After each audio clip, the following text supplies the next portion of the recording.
Son, to the Holy Spirit.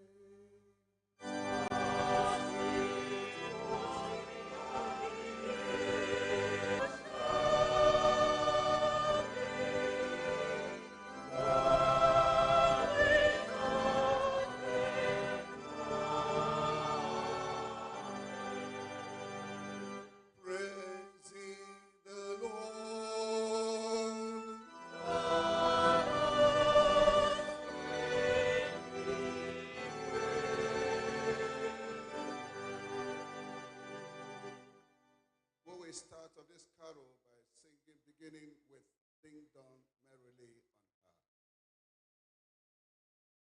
on High.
Genesis chapter 3.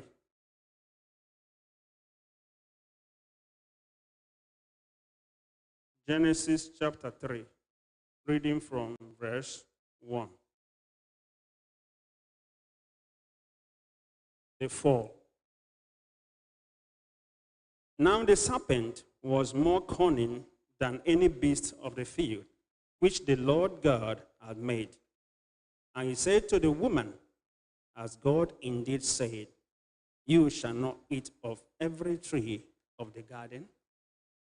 And the woman said to the serpent, we may eat the fruit of the trees of the garden, but of the fruit of the tree which is in the midst of the garden, God said, you shall not eat it, nor shall you touch it, lest you die.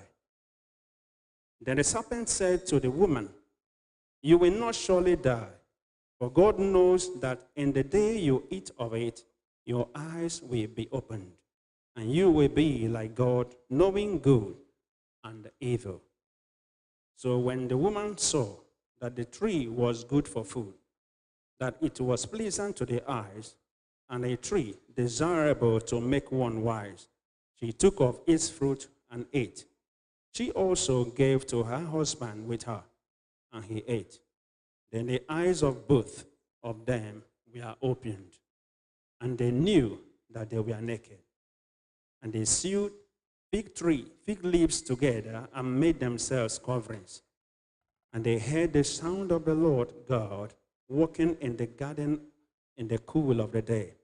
And Adam and his wife hid themselves from the presence of the Lord God among the trees of the garden. Then the Lord God called to Adam and said to him, "Where are you?" So he said, "I heard your voice in the garden, and I was afraid, because I was naked, and I hid myself." And he said, "Who told you that you were naked? Have you eaten from the tree of which I commanded you that you should not eat?" Then the man said, "The woman whom you gave to be with me, she gave me of tree, and I ate." And the Lord God said to the woman, "What is this that you have done?" The woman said, "The serpent deceived me, and I ate." So the Lord God said to the serpent, "Because you have done this, you are cursed more than all cattle, and more than every beast of the field. On your belly you shall go, and you shall eat dust all the days of your life. And I will put enmity between you and the woman, and between your seed and her seed." He said, "He shall bruise your head, and you shall bruise her heel." To the woman he said, "I will greatly multiply your sorrow and your conception. In pain you shall bring forth children. Your desire shall be for your husband, and he shall rule over you." Then to Adam he said, "Because you have heeded the voice of your wife, and have eaten from the tree of which I commanded you, saying, you shall not eat of it. Cursed is the ground for your sake. In toil you shall eat of it all the days of your life. Both thorns and thistles it shall bring forth for you, and you shall eat the herb of the field. In the sweat of your face you shall eat bread till you return to the ground. For out of it you were taken, for dust you are, and to dust you shall return." And Adam called his wife's name Eve, because she was the mother of all living.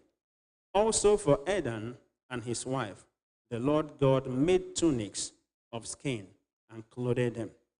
Then the Lord God said, "Behold, the man has become like one of us, to know good and evil. And now lest he put out his hand and take also the tree of life and eat and live forever." Therefore, the Lord God sent him out of the Garden of Eden to till the ground from which he was taken. So he drove out the man, and he placed cherubim at the east of the Garden of Eden, and a flaming sword, which turned every way to guard the way to the tree of life. This is the word of the Lord.